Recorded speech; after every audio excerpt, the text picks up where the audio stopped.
here we are. We got a new president. Like, We that's a do. very interesting. We do. We have Kamala and Biden, and that's how I'm always gonna say it. So, you know what? I got to say, all jokes aside, it was interesting seeing like stuff be run. You know what I mean? Like the return to normalcy is odd that it was championed so much. Like they're like, look, there was a press conference and nobody fought. And like, look, somebody's like, the only weird thing I'm finding, which we knew was gonna happen, is like Biden showing up and being like, hey man, there was no plans for nothing. Like they left me with nothing. And so I just find that interesting. But hopefully this goes well these next 4 years as I. Hopefully, you never know. I mean, I doubt it, but fair enough. I doubt everybody that's in the I office. look, but that's a positive thing though, because I think now it's good to have somebody in office who it's like, cool. I still doubt you though. I'd like you to get these things done, and I'm That's hoping that good. people now on politics focus on what they want done as opposed to who is there. That's Uh, true. the focus on who is there can be very dangerous. A whole Yeah. bunch of people stormed the Capitol because of who was there, and Who they was had this belief in somebody. And And so if it's we're speaking about who was there, we're talking about Ashanti and Keisha Cole and oh, DJ did a great job. Fuck y'all that don't think he did a good job. The motherfucker did a good job. Y'all pissing me off. H Town, H Town's too sweet. okay. H- First of all, when this came out, first of all, I mean, you brought that up. People have forgotten about that. I'm telling you right now, as people are looking at this, Ashanti and Keisha Cole are a distant memory. That's true. Except for me, because Ashanti is always a constant memory in my life. She's always there. She's a black queen, and I wish I could have her because her last name's Douglas. She already has my I name. have to change that. But she's a Exactly. black queen, but she'll never talk to me because I'm black and ugly as ever. However, I stay Houston down to my socks. It's your boy Chips Ahoy, Avery like a very nice guy, also known as Avery Zadius. Once again, with another In My Humble Opinion podcast where the opinions are humbled and the words aren't jumbled. Once again, I've said I'm your host, Avery Zadius. You can find me on Instagram and Twitter, also by that same name. And we want to thank you for taking your time out and checking us out. And you can find our other host, Just Devon, ladies and gentlemen. Just Devon, also known as Dr. Douglas, on all socials. Hey, Look at him, Just yeah, Devon. that's exactly how I look. Just quiet as hell. You know what I'm saying? Chef Vicky V think we twins now because we bald. It's hilarious to Embrace me. the baldness. You know, I embraced it. I had to. God gave me no choice. But you know what? He gave you guys a choice because you can also go on Instagram and all socials and find us at My Humble O on everything. That's In My Humble Opinion Podcast. And we're on YouTube. If you're not familiar with us, we usually have guests that spotlight the talent and what's going on in the city of H-Town. All right, this man really needs no introduction. You know when people say that and it's just like, you really didn't write nothing? Nah, he doesn't need an introduction, all right? He's returned to the show for the second time. A DJ, producer, member of the Screwed Up Clique, and a fellow podcaster who has grown substantially since the pandemic. Donnie Houston, ladies and gentlemen. Donnie Houston. I'm sorry. Was you busy, What's the Mike? deal? What's going down? What's up? What's up? What is going on? Man, chilling, man. What's the deal? What's going Man, down? look, what a difference 6 months makes. Like when we talked to you the last time, you had the Donnie Houston podcast. One, the podcast has definitely gone through some changes a little bit, and you ramped it up during the pandemic. Like during the pandemic, you started grabbing guests, and I'm not even, it wasn't just Houston guests. Like you got some guests from some really deep, the guests got deep. Like I was just like, yo, this was really fantastic. And you definitely did some things that I want to talk about here that just to highlight because it was big. It was big. I want to start off with one. On that last episode, we were talking about your move to Atlanta and then coming back and your thoughts about necessarily being in the city. what are your thoughts now on the city, Donnie Houston? Now that you're kind of putting Houston on your back right now. So what are your thoughts now in terms of being in the city, and how do you feel about the climate here, the entertainment climate, and what you can do here necessarily?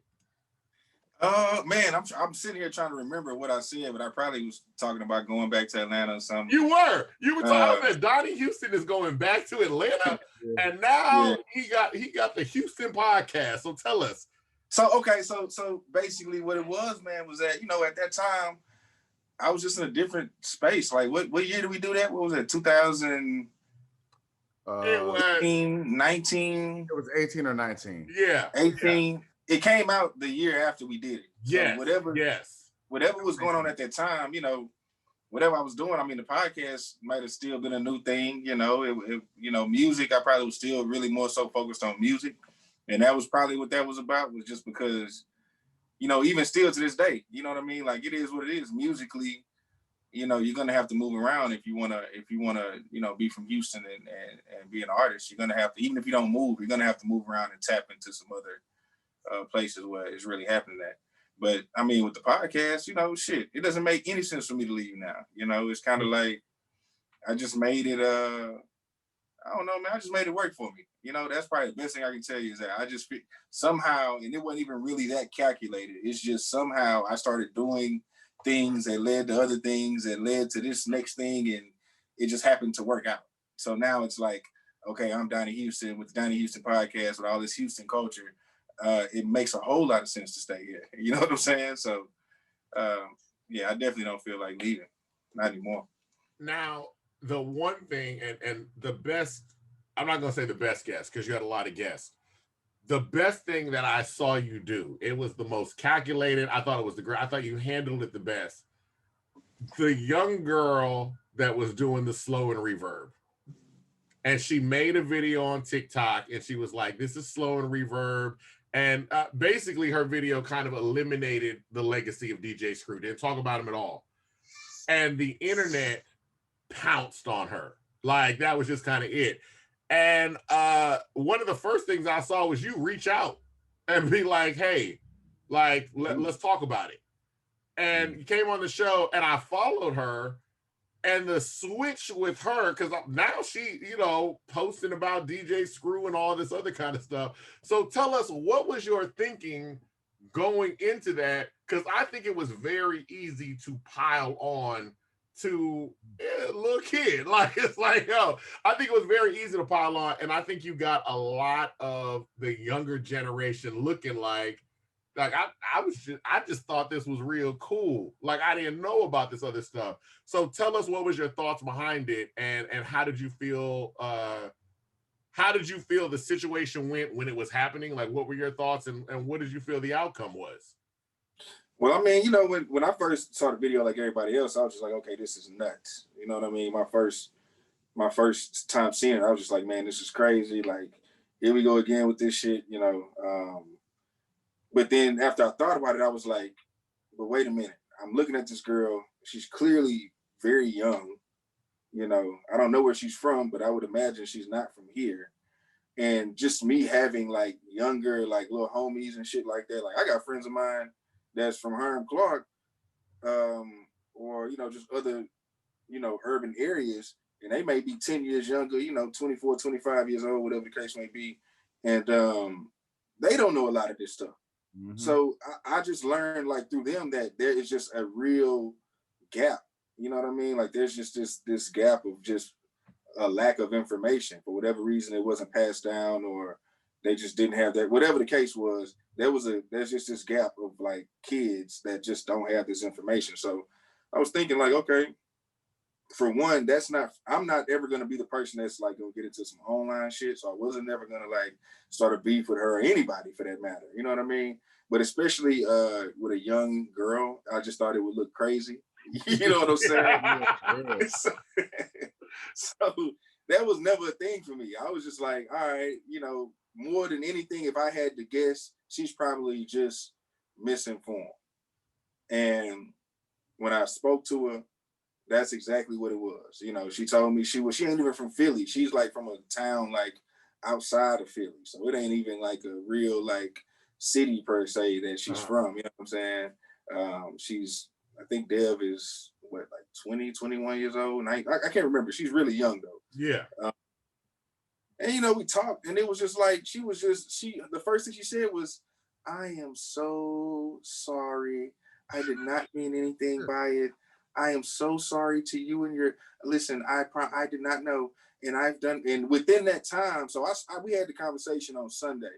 We would the public conversation on Sunday. We had a private conversation on Saturday, and all that had happened within that week. Well, in between, you know, the time of the internet attacking her and the time we spoke, she had already started doing her research. Yeah. So the first conversation we had, you know, it wasn't even me asking her really. I mean, I asked her if she knew about it and this and that, but when I started asking her, she was like, "No, I don't know. But this is what I know now, and I want to know more." That was her attitude.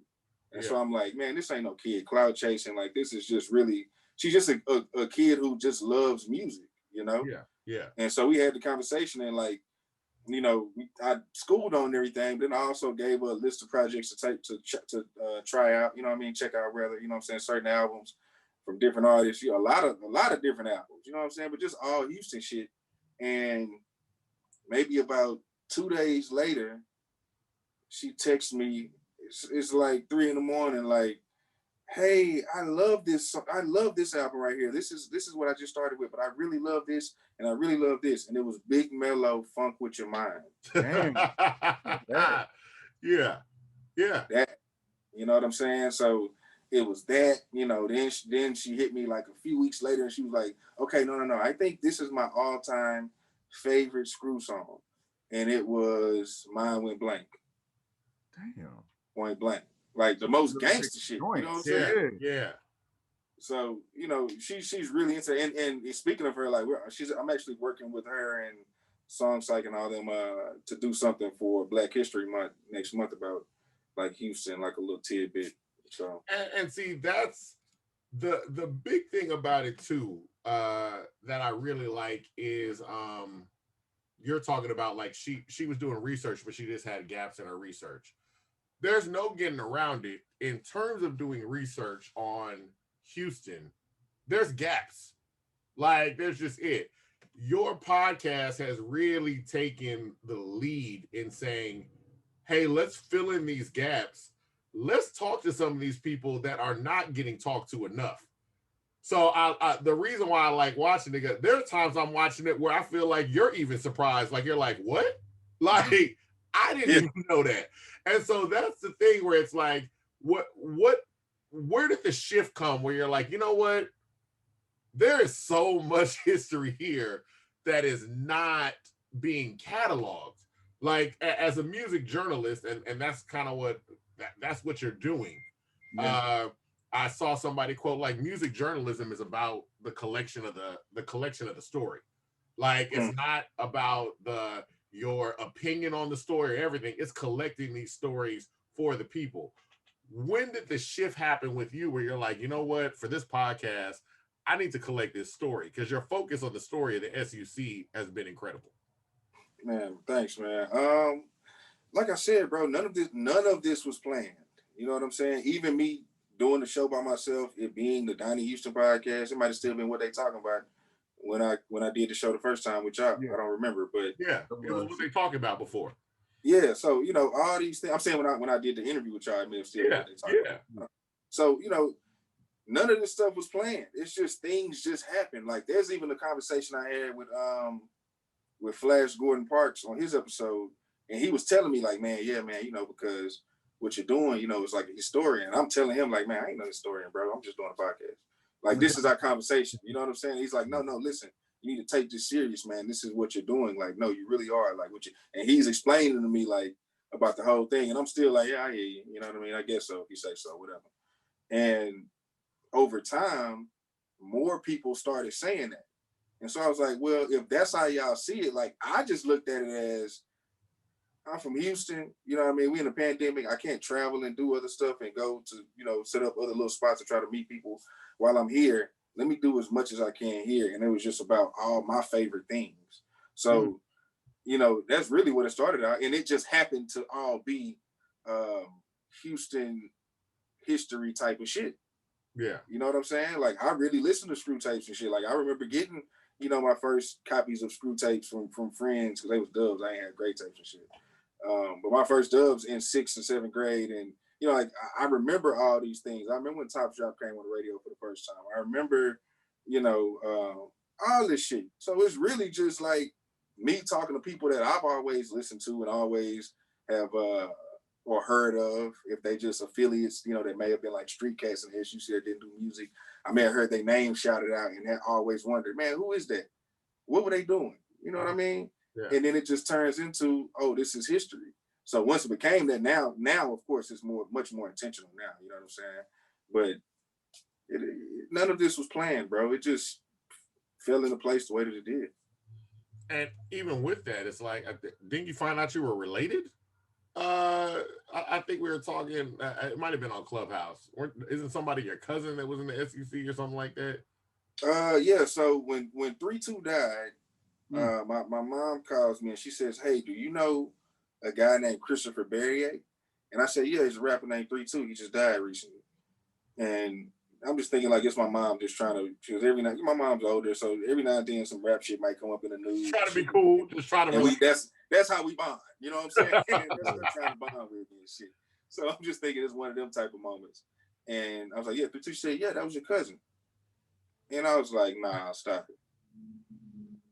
So you tell me there's a cousin on your dad's side that was close to us, and like his mom and my dad are cousins, but Louisiana's so small, and that part of Louisiana is so close that his dad and my mom like kind of grew up together type shit. You know what I'm saying? So I'm really related, and then like closely related on, you know, with the other parent and shit. So yeah, found out 3-2 was my cousin. But I probably known him for a few years. And then recently found out that Tight Eyes from Pimp Tight Rec Shop and all that is my cousin as well. So me, him, and 3-2 are all cousins. So it's like and that's what I mean when I'm saying you're filling in these gaps of history. This is a historian thing. Like, this is literally like I'm filling in all this stuff that I guess even with that, like when you're talking about finding out you're related to people, there are things we just take for granted. Like, oh, that's your cousin. You know what I mean? That's your uncle, you know, da. But you let some time pass by and people forget. So it is a thing when you're saying like, oh, you know, such and such got shouted out on Screw Tape. Yeah, it's like, it's just something like in the moment, yeah, we know him. But let 20, 25 years pass. And then people are like, I don't know who that person is. I don't know what their relation is to them. And I don't know what was behind this. And the hunger for the knowledge is definitely there. It's the only reason why you see people going after the DJ Screw tribute. When you're seeing stuff like that, people want to know all this stuff that happened because this was an important part of their lives. Like, this is the soundtrack of my young life, and I want to know the man that made that soundtrack, and I want to know all the stuff about him. And then you get these kids that are like, you know, now they're like, yo, I hear this stuff. Slow and reverb comes from this. So how did we even get here, and where did this come from? And, you know, kids now have everything documented. So I think it's weird when they look back at our stuff and they're like, "Nah, y'all weren't taking pictures? Y'all weren't?" I was like, "Nah, everybody didn't have a camera phone." You know, right. So that's a huge thing that you're doing. How did the becoming the member of the SUC come about? Man, one day Al D, who's DJ Screw's brother, not his real brother, like blood related, but like the way they grew up, you know what I mean? So like close like brothers, you always hear him, you know, shout out Al D, my little brother, you know. But Al D calls me one night, Friday night, like I'm at the crib chilling, getting ready to go DJ or some shit. And this is the same Al D that, you know, Zero, when you hear Zero talk about how he became the member of the Screwed Up Clique, he always talks about how Al D was like, you SUC now. And he ain't know what SUC was, and he was like, SUC, what you mean? He was like, you Screwed Up Clique, you Soldiers United for the cash. He just told them, you know what I mean? Yeah. And this is just because he was rapping at the club and shit, like he just told them, you know what I mean? So Al D calls me, and I'm like, "What's up, Al?" And he was like, "What's up, Donnie?" He was like, "Man, you know you screwed up quick, right? You know you SUC." That's what's up. I'm like, "What you mean?" He said, "You know you sold us for the you sold United for the cash." He's like, I said, "I want you to be a part of my legacy. You want to be, you know what I'm saying? You want to be do you want to be a part of my legacy?" I'm like, "Man, hell yeah." You know what I'm saying? For sure. And that's basically what it was. That's fantastic. That's fantastic. And beyond, I mean, look, we talk. You have a number of interviews with SUC members, SUC affiliates. Yeah. Like, I'm really enjoying watching you flesh out that story because, like I said, I mean, I think we talked about this before. The SUC and a lot of Houston music wasn't something I was associated with in the beginning. I was listening to New York rap like all the time, so I kind of came to it late. So coming to it late it was kind of a word of mouth thing. Like you had to talk to somebody who knew somebody that knew, that kind of thing. So Right. only the other stuff kind of bubbled to the top. I knew that, but it's great watching everybody come in and say, "This was my association with Screw, and this is how I saw it." And then you'll go to somebody else, and it's like, "Well, this was mine." You know what I mean? And everybody's getting a chance to tell their story, and that's great. It's not just the SUC that you focused on. Tell us about I want to say, I don't know if this was the jump or whatever, but the interview with Jay Prince. How does that come about? And tell us about that. The J Prince. Well, that was before all of this. Yeah. All that happens way. Yeah, the Jay Prince thing happens way before. But I just think it's a great story, and I just want. So I mean, I had this guy Johnny Binder on the show, and Johnny Binder is like a well-known street guy from 70s, 80s, really more so the 80s, but heavy in the streets though. And he was somebody like everything else, like I was telling you, that I heard of, and happened to get him on the show, and we're just talking, and he said some things that Jay Prince didn't really like, you know what I mean? And so I'm just out on the road DJing with Slim at the time, and we're in Shreveport, Louisiana, and I'm at the hotel, like getting ready to go, like leave the hotel so we can get in the SUV or whatever, Suburban, whatever the fuck, to ride to the venue. You know what I'm saying? So that's what I'm waiting on. And it's like 1 a.m, probably like really on the cool, probably like 12:45, 12:50. You know what I'm saying? I remember this shit. So phone rings and it's like, "Yeah, man, it's Donnie Houston." I'm like, "Yeah." I said, "Yeah, man, we got Jay on the line. He want to talk to you." They ain't asked if I was busy. They ain't asked, you know what I'm saying? that's if it was a good time. None of that shit. It's just like, we got Jay on the line. So I'm like, oh shit. He got online, man, and he was like, "Yeah, Donnie Houston." And I was like, "Yeah." He said, "Yeah, what's up, homie?" Yeah, man, And so he went into, whatever he was saying or whatever. And for me, it was just a relief that he wasn't tripping with me because I didn't have anything to do with that shit. You know what I'm saying? Like, I don't have any. I be telling people, like, if anybody comes on here and says something that may not be in favor of someone else or whatever, there will never be a time where you will hear me co-sign that shit or like egg them on. You know what I'm saying? Yeah. Never. I don't get involved with that shit. That ain't what I'm on. You know what I mean? Like, I really, I'm a journalist for real. Like, got the degree to show it. You know what I'm saying? That's where I think the historian aspect falls in. You're not swaying anybody. Yeah. So, I don't. It's just certain things that I'm always gonna handle them certain type of ways. You know what I'm saying? And so, he could see that. You know what I'm saying? And he wasn't tripping with me. So for that, I was relieved. I'm like, all right, well, the issue isn't with me, which is cool. You know what I'm saying? He just wants to come on there and basically come on the same platform and speak his piece.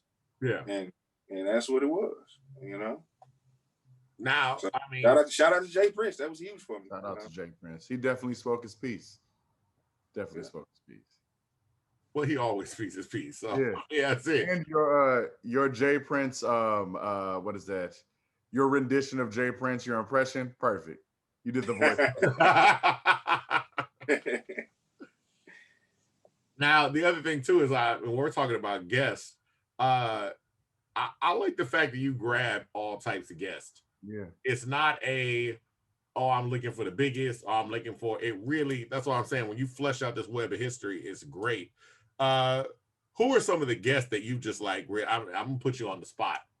Who are some of the guests that you were just super excited about getting and you were just happy to have on the show? This is not to talk about any other guests, but I mean, ones where you were like, yo, like I got such and such.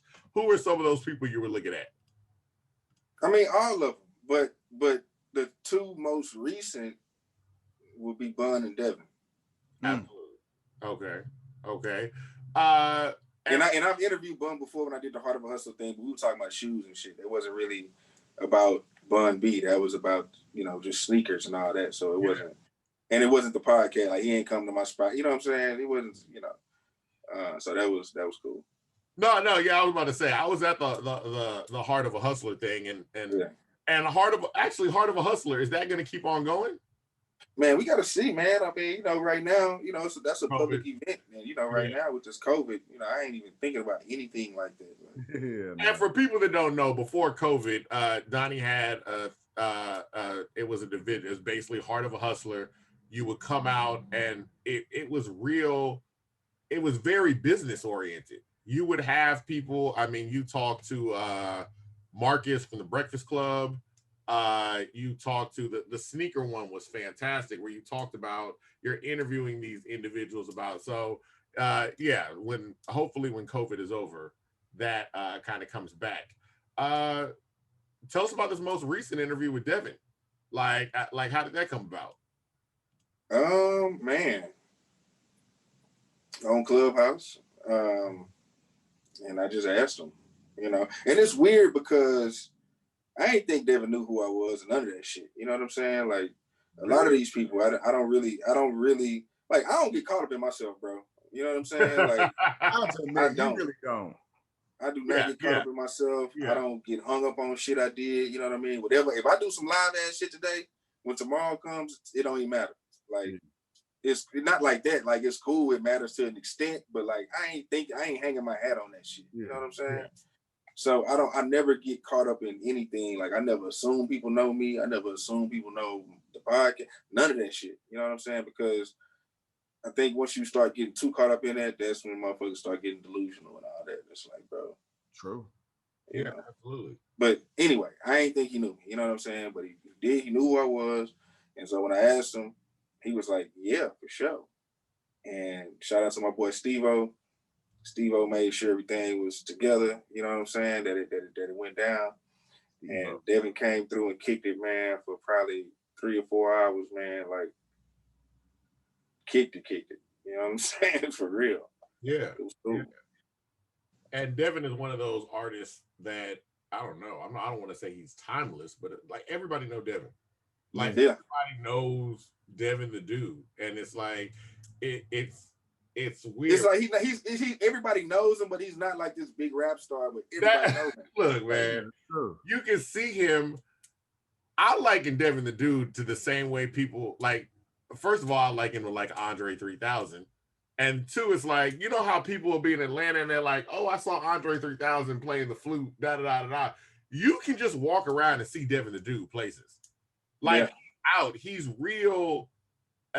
Almost like the way you were describing yourself, he does not seem to be caught up in his own celebrity. Like I don't see Devin the dude like I'm Devin the dude. Like I will tell you this, it tripped me out because it was a part of the interview. Like it might have been an outro. He was like, "Yeah, so thanks Donnie for coming through, man. For anybody, man, if you hadn't heard of me, you can check me out." And I'm like thinking to myself, why is Devin the dude? Like that tripped me out. You know what I'm saying? Yeah. That he still will tell you, like, if you ain't heard of me, if you don't know who I am, like shit like that. When you hear somebody with a 25-year plus career, it's like, bro, I have no reason to ever get caught up in myself, bro. You know what I'm saying?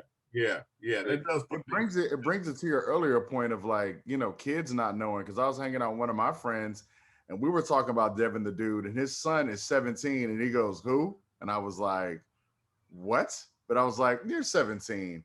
So it makes sense that he does that. And once again, yeah, your rendition of Devin the Dude there, your impression. You got these impressions down, my guy. Appreciate it, man. Some of my friends, because I do this shit all the time, like with everybody. My friends like, man, you should do that shit, fool. You should. Like, I'm hearing you, and I'm like, bruh, this is awesome. So, I mean, when you talk about do that, I mean, you know what? The other thing too is, I did not know, and maybe we didn't pick this up on the last episode. You had made a post. I had no clue you were looking at comedy.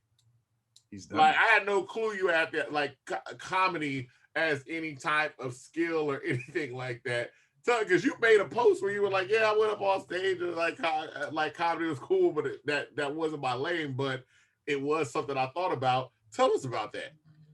Well, yeah, I mean, I've always been into comedy. Like my childhood consisted of, like, I didn't really watch a whole lot of cartoons and shit. Like, as an adult, I'm just learning about, like, I knew who Wolverine was, but I didn't know his power was that he can heal fast and shit.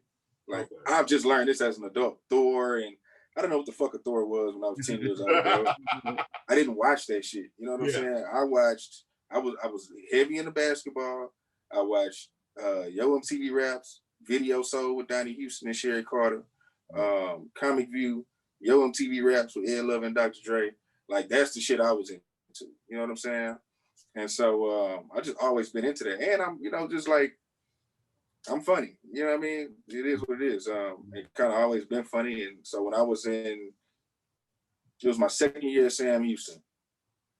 And the AKAs had this pageant. It was a big deal, man, in college, man, called the Ebony Man pageant. And it was, they put this pageant on, and it was just all dudes in there. You know what I'm saying? So they asked me to come in and be a part of it. Like, shit, AKAs asked me, hell yeah. You know what I mean? Well, when it came time to do it was, you had to have like a speech or some shit. It was a fashion category. It was a talent category and question and answer. So for talent, I'm sitting there thinking like, man, what am I going to do? Because I had already been DJing since I was 15 years old, but not consistently. And I hadn't brought that to college. Like that, I left my turntables at the crib. You know what I'm saying? I wasn't really thinking about trying to be a DJ for real at this time in my life. Yeah. And so, but that was something I knew I was good at. You know what I mean? So I was like, man, you know what? I'm a DJ. That's going to be my talent. Mm-hmm. And then about 2 weeks before the thing, two or 3 weeks before the actual event, I was like, man, nah, fuck it, I'm gonna do comedy. Because I always wanted to do stand-up comedy. And I've been funny, and people would tell me to do it, and I never did it. And so I was like, all right. So I wrote, it was 5 minutes to do whatever your talent was, you know what I mean? So I wrote me 5 minutes worth of jokes. All of it was just funny shit that I knew that my peers could relate to. You know what I'm saying? So I do it and got a fucking standing ovation. You know what I'm saying? Ended up getting second place in the whole thing. Shout out to my boy J Dub. My boy J Dub got first. He was older than me, had been there a little longer, and was a little more popular. He was old.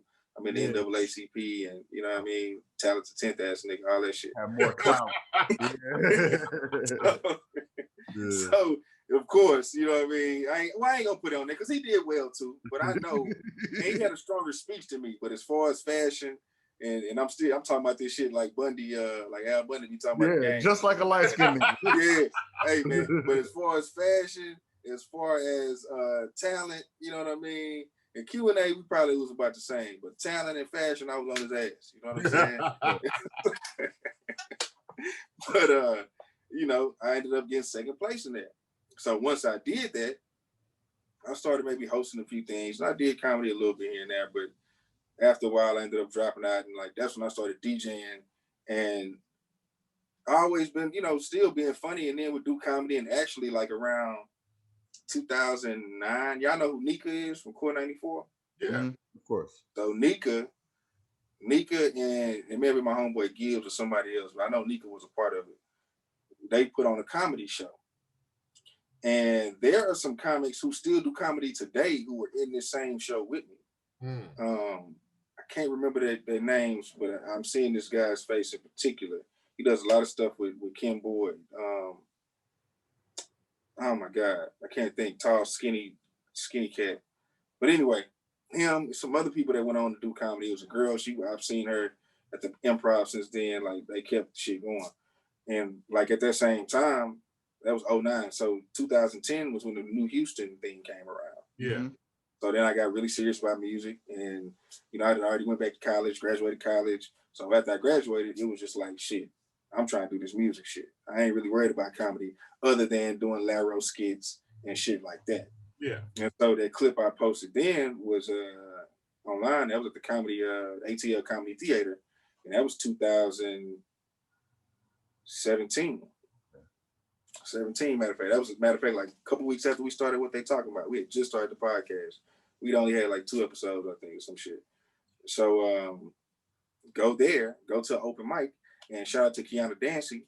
She ended up getting me to go on there. And I wasn't even supposed to be on there. Like I got to the club late. I wasn't even gonna perform. I was just gonna go and watch and like be like, okay, well, if I like it while I'm in the here, I'll come back and I'll do the shit next time. So that particular night when I go to just watch, I ended up finessing my way on to the open mic. Finessing. Yeah. And it wasn't even like, that the list was full. Everybody who was supposed to perform was gonna perform. So I didn't even have a full 5 minutes. I might have had like 2 minutes or some shit. You know what I'm saying? But I go up there and nobody is funny the whole night. And I hope anybody watching this shit probably think it's gas if you don't know me for real. And I hate to even talk like this, but it was what it was. It was motherfucking crickets the whole night. You know what I'm saying? Open mics can go like that. Like that's it's an open mic. That's what I'm saying. It's an open mic. The people they just weren't prepared. This is where you have I've never done anything funny in my life, but I want to try stand-up comedy tonight. You know what I'm saying? Like it's a mixture of people that's trying to get on and those type of people. So the shit just wasn't funny. It is what it is. So I go up there. And I had already had some jokes, like some Atlanta shit, you know what I'm saying? That's my thing. Like, I'll try to write for, like, the audience, you know what I'm saying? Who the potential audience might be. So I was already writing shit, and I had went to Zaxby's out there. Yeah. And all my shit, like, I write from, like, real life experiences. So I go to Zaxby's, and the nigga in the drive-thru was like, goddamn, what the niggas talking shit. And so he was like, yeah, man, we got pull up to the goddamn whatever the fuck. I can't remember. I'm fucking the joke of it. I can't remember, but it was so fucking funny. Cause whatever he said, I remember what he said and like mimic the nigga, into the joke or whatever. Yeah. So I tell this joke and the whole place laughs. They fucking crying. You know what I mean? And then I went into something else. I might have ranked on somebody in the audience. And I was like, all right, y'all, like, I ain't even supposed to be up here. You know what I'm saying? So I'm gonna get out of here. And it's like, no, one more. So I think the clip that I posted, I don't know if it was that one, but it may be on my IG. If not, I'll post it again. But they're like, no, one more. So I'm like, oh, y'all want one more? And yeah. Like, yeah. And so, I gave them, 1 or 2 more jokes or some shit, freestyle for shit, and got out of there. But like, comedy, man, I just realized I've been talking about this for a long time now. But comedy is that's very much as much a part of me as music is. Like, it just is what it is. Yeah, that's what I was trying to lead into. Now, the other thing too, and I don't know how much you want to speak on it because you were talking about the fashion portion. You posted it, your logo here. Do you want to talk about the logo stuff? No, they stole my shit. Yeah, okay, let's get because look. When you posted it, I was like, oh, that he's doing something with him? Like, that's immediately what I thought. And then I'm like, oh, dog, they really redid the whole. So what first of all, just tell us what happened. Tell us about making that post. And I'm always one of those people where I was like, yo, you can go decide for yourself. But if you go look at the history of when Donnie was posting this logo, and then when this organization did, when the Dynamo came, it's kind of clear to me. And what are your thoughts? And are there any steps being taken? No, I mean it is what it is. I mean, like you said, you look at it and see they stole my shit. You know what I'm saying? Like, it is what it is. Like, shit. I don't have to say it, and I never said it. You know what I'm saying? Because somebody had kind of like hinted it to me before it even came out. But they didn't tell me, nigga, they stole your logo. They was just like, man, you gonna trip when you see it. So a part of me is kind of like, I don't really talk about it because I don't know. I don't know if it's somebody close to me. I don't know, because like I said, somebody told me that I would trip when I saw the new Dynamo logo. They just didn't tell me that, nigga, it's your logo. You know what I'm saying? Because it does look exactly like your logo. Yeah. Like there might be a small change somewhere. I don't know. They changed it just so you couldn't say that's not your logo. Yeah. They did everything. They did everything except copy my name at the top of the paper. You remember that shit? Copy that nigga paper so good back in the day. Fuck around, write their name on top of that motherfucker. Yeah. I don't know if y'all copy like that, but like, I was a copying motherfucker, man, when it came to work and shit. You know what I'm saying? And you could copy and get good, and you'd be like, yeah, man, Jason Walker. My name ain't no motherfucking Jason. I done copied this nigga name, but that is definitely what it looked like. So, you know what I'm saying? And again, I'm going to say, I like the way you handled that too. There's not an air of, I'm about to beef with this. It's just like, hey, he just posted it. And I was like, oh, Donnie's doing something with the Dynamo. Oh, wait, no, he's not. Like, oh, yeah, okay. It is what it is, man. Like, I don't, what does it do for me to make this an online, you know what I mean? Like, oh, y'all, I ain't got time for this shit, man. Somebody else will say it. If something, that's what happened. Y'all stole Donnie's logo. I'm gonna retweet that shit every time. Yeah. You're right, but I'm not gonna. I don't have to go out and say, at Houston Dynamo, you son of a bitches. Shit. And for people that want to support, just go buy a Donnie Houston shirt. Like, go to DonnieHoustonWorld.com, man. We got the hats dropping real soon. You know what I'm saying? So, damn, yeah, just buy the real, man. You know what I'm saying? So, I mean, let's also talk about like where things are headed now, because like I said, when we did that interview, and people don't understand, like our first interviews were like a year in the can. Like we talked to a lot of people and saved them. So then they came out a year later, just because, we lazy and we were like, let's have these interviews ready. I was like, nah, we gonna record one and we gonna stop. So now it's been some time, like things have changed. Your YouTube page has exploded. You know what I'm saying? What they talking about has adjusted from kind of a podcast, like I would say, like the regular podcast style where y'all are just kind of talking shit about regular stuff that's happening every day, into a real informative history of Houston hip hop. So now, where do you see things going, and what can people expect from you on the horizon? Well, I don't want to say too much because I'll say it and somebody will try to beat me to it. But exactly. We're just gonna keep moving in the right directions. You know what I'm saying? Yeah. Doing things that make sense, and y'all will start seeing some stuff. You know what I'm saying? I don't know. I'm gonna get a set finally. And that's another thing too. Like, I'll be watching the YouTube comments and shit, and every now and then somebody be like, "Damn, man, you need to get a new couch, man. Your couch is fucked up. You got the legend sitting on this fucked up couch." Man, it is fucked up. You're right. But there's also more people that counter and say, don't change it because so many people have sat on the shit. Exactly. So it's kind of become a thing, like the fucking Apollo log or some shit. You know what I mean? That's really what I was about to say. Like, it's funny what we decide to put value in. Because, something is more like, yo, this is just my we got a couch here. Just take that. And that's the thing. My bad. I'm not to cut you off, but it was never a set. Like when I started doing the podcast, it wasn't like, oh, let me get my background together and let me make sure this looks good. It was, we finna talk. Let me plug some mics up and record this shit. Yes. Yeah. And then when I had the camera, you just saw what the fuck was behind the scenes. You know what I'm saying? Like it was never made to be, I didn't expect it to be what it is, but now it's, the show is grown and we're gonna have to evolve and make some changes and some upgrades that's gonna be coming. But and even the progression of the podcast, it's what was the decision to switch from what they talking about to history?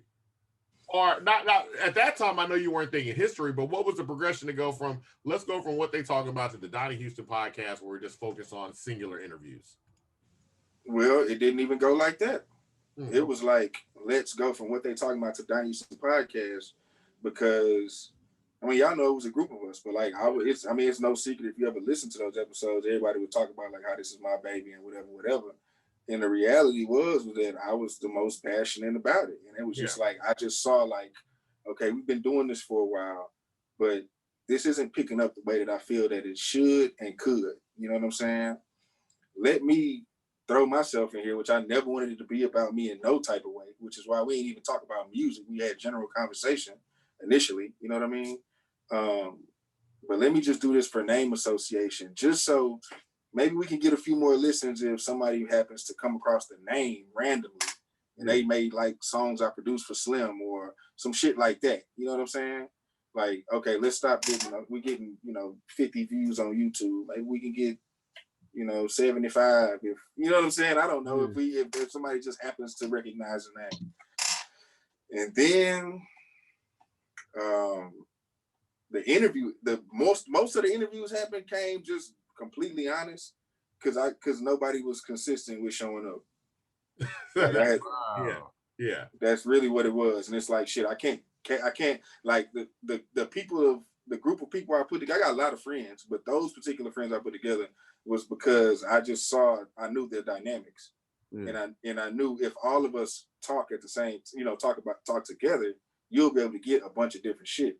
But it doesn't work if it's, this is a 5 or 4 person idea and it's only 3 of us this week. We missing something. Okay. Yeah. You know what I'm saying? Or it's only 2 of us or whatever. You know what I'm saying? So I'm just like, okay, this type of format can't exist that way because we ain't got full attention.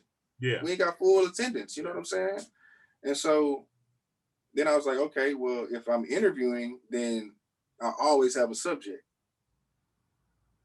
And over time, it became what it was. Absolutely. Now, on the music end, because I mean, you are still a musician. You're still out here working.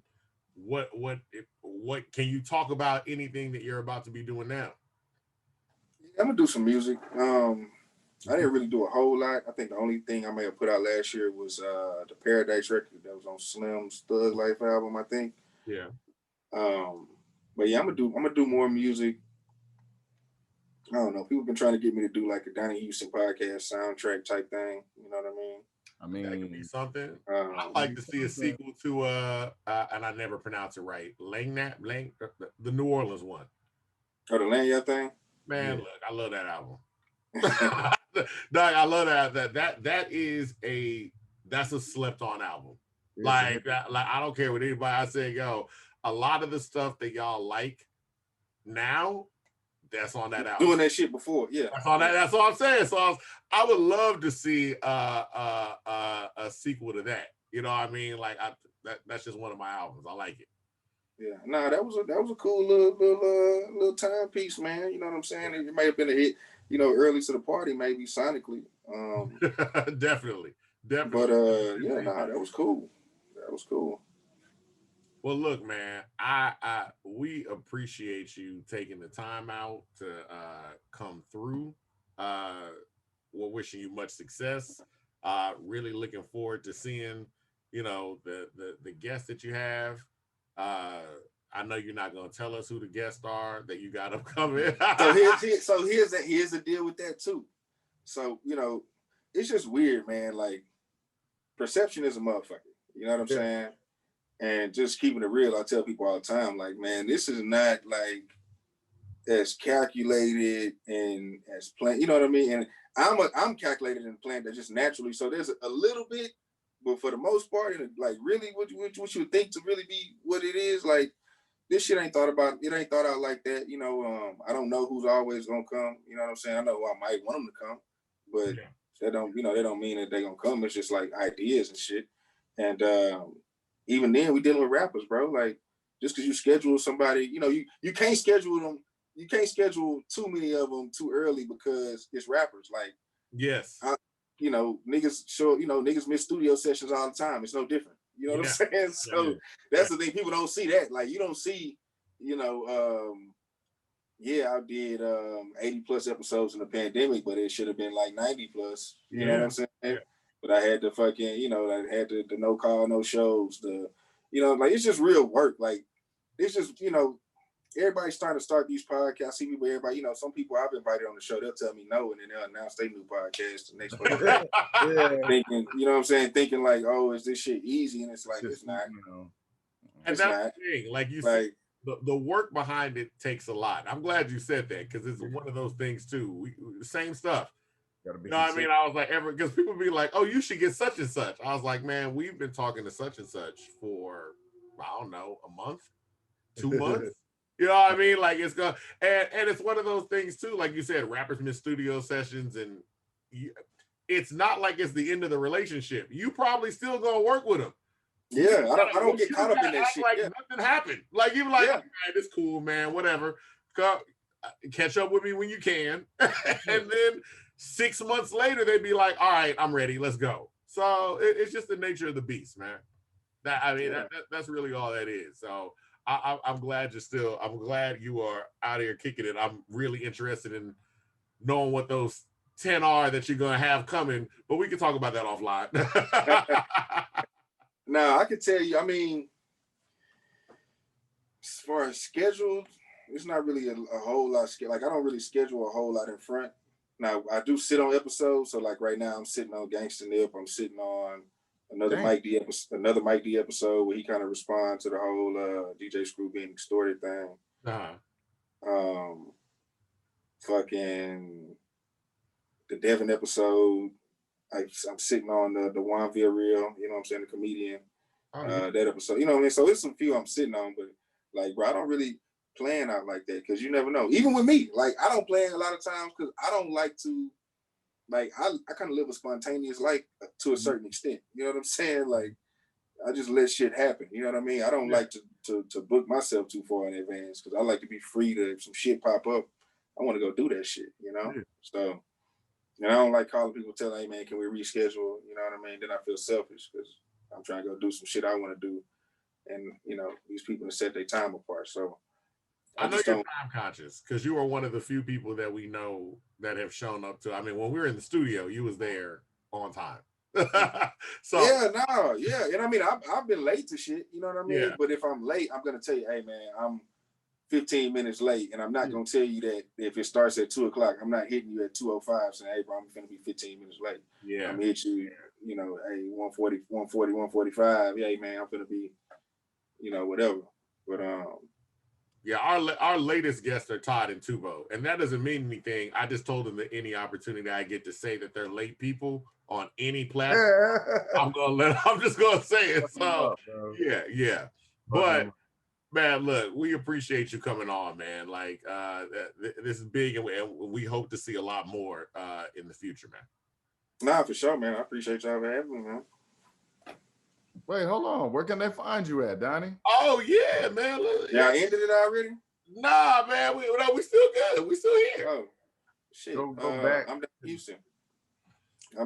Letter I, letter M, DONNIE, HOUSTON. That's on Twitter, Instagram. Search Donnie Houston on Facebook. If we just Donnie Houston TV on YouTube, or just type in Donnie Houston. Anything that says Donnie Houston and this might be somebody that might look like me, follow him. You know what I'm saying? Follow him. That is what it is. Follow anybody that might look a little bit like. So Donnie Houston. And your website, Donnie Houston World, correct? DonnieHoustonWorld.com. You know what I mean? Check out the website. Order some merch. Got more stuff coming with the merch. I gotta get one. Just more stuff coming, man. Thanks to everybody who tunes in. I appreciate y'all for always supporting. You know what I mean? Shouting me out in the clubhouse or just whatever. Yeah. I appreciate that shit, man. Like I appreciate y'all for real. So, yeah. There we go. And that's on Mary Had a Little Lamb. But that's awesome too, man. You could also find us in Clubhouse as well. I'll be running rooms, or Donnie will be in a room. Donnie will run a room, whatever. The nigga funny. He's funny as shit. Like I'm funny. D-Lo in there funny. If you're not on Clubhouse, you're not cool. You gotta be on Clubhouse. But once again, we've had Donnie Houston, who's blessed us And I've been your host, Avery Like a Very Nice Guy, also known as Avery Zadius. And we've had your host, my brother, Jess Devon. Yay! Hey. And this has been another In My Humble Opinion podcast, humbly yours. And if you want to be a part of the Humble Hive, you got to like, share, and subscribe. Good night and goodbye. Bang.